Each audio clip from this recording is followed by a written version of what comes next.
Fin de l'aventure du trophée Jules Verne pour Franck Camas. Son Groupama 3 a chaviré.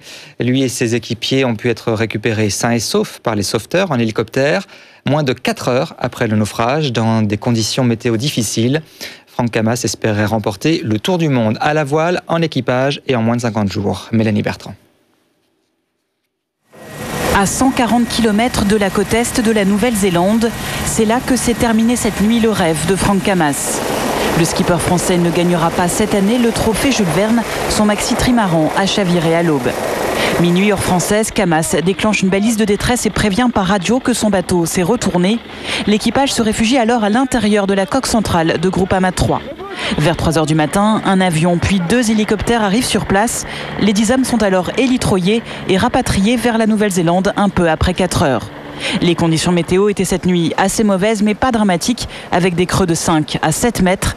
La déception est donc grande pour Camas qui tentait de remporter le trophée Jules Verne, un tour du monde à la voile en équipage. Pour ce qui est de notre record, évidemment, on est fortement déçus d'abandonner après ce demi-tour du monde, puisqu'on était en avant sur le record et on avait toutes les chances d'être bien à l'arrivée. Mais on a quand même la chance que cet accident arrive à ce moment-là, puisque c'était la seule fois où on était aussi près des terres depuis le départ. Et heureusement que ça ne nous est pas arrivé il y a 2 jours où on était dans les 55e perdus entre les Kerguelen et la Nouvelle-Zélande. Le rêve s'achève donc brutalement pour Camas qui était pourtant bien parti.